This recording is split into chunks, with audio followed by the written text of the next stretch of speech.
before you even ask about the angle of this video, I don't know either. I was trying to trying to do something different, and now I'm like calling to you from way down here. Like, can you even hear me from down here? Help, please. I feel like Tom Thumb. It is what it is. I can't be bothered playing around with the camera angle anymore, so you're gonna get it like it is, I suppose. So in this video, I'm gonna be talking about, fairly briefly, at least by my standards, the new release from Eureka for October 2023, and that film is From Beijing with Love. What's the best side to hold it on? Right in front of the camera. Take a nice look at this slipcover. So I've been kind of going back and forth with how to do my Eureka coverage on this channel, which I've been doing for a year now. I've been covering these new releases from Eureka. It's always been different, but I love to do the in-depth Blu-ray reviews with clips from the film, clips from the extras, all that kind of stuff. I love doing it. It takes a lot of time, but it feels good, and I enjoy doing it. I've fallen way behind. I had like almost a 3-week holiday in September, so I'm way behind on those, but I still want to talk about these while they're relevant, and so I've done like roundup reviews where it's kind of like I talk about the month's releases in one video. But I think for October 2023, there's enough kind of individual substance for me to talk about each of the three that have come out this month and will be coming out. This is going up just as this release is about to come out next Monday. Obviously, Eureka sent things a bit earlier, but I had to talk about this because this one really surprised me. And, you know, I recently talked about the Touch of Evil 4K release, which, you know, everyone's going to get that because it's a great release and it's a known kind of Hollywood classic. But From Beijing with Love, Stephen Chow, 1994, I feel like it might be a bit more on the outskirts of people's interest, mine included. And I've been going in kind of blind on a lot of these Hong Kong releases, but I have to say this one, I was blown away by how funny it was. And I have to say, no hyperbole whatsoever, this may be one of the funniest films I've ever seen. And I'm not going to go into too much because I can't wait to do an in-depth Blu-ray review of this one and show some of the jokes because it's just, I'm so eager to share how funny this was, how much fun I had with this. I mean, I can't remember a film that I've laughed out loud at this much, at least at home. In recent memory, my mind's going to Game Night when that came out in cinemas, 2018. That was a great cinema experience, lots of laughs. But this one, man, it's like I was laughing out loud so much. I don't tend to do that. I'm not the kind of laugh out loud person unless you really catch me off guard. And this is a film full of catch you off guard humor, I think.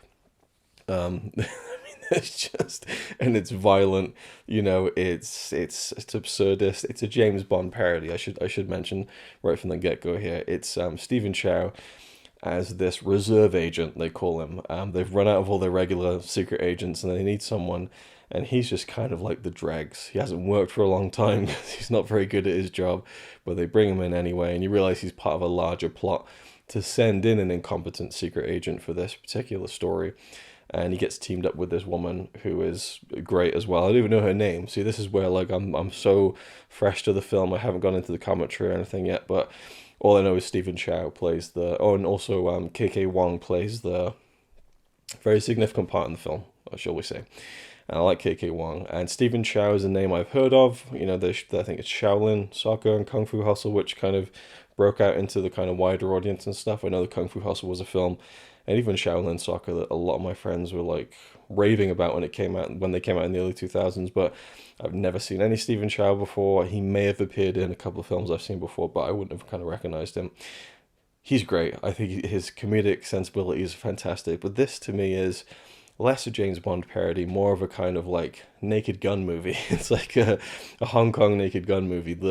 It's just, some of the jokes are so absurdist and so just off the wall. It is the kind of thing that makes me laugh out loud the most, is when something just catches you completely off guard. And it is tied into violence, and it is tied into kind of things that just you wouldn't see in other movies, perhaps. And so I was thinking of Naked Gun.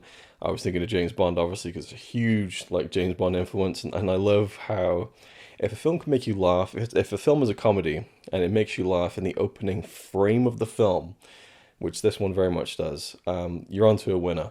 The very opening of this film is just a title card that reads very loosely, not verbatim, This film is in no way connected with James Bond 007 in any similarities. They're purely coincidental. There's even a scene in the movie where the camera pans along like multiple VHS tapes of like different James Bonds. There's even a Bond movie playing on the TV. The theme song sounds like a Bond theme song, just that kind of, can we copy this? Yeah, just don't make it too obvious. It's a James Bond theme.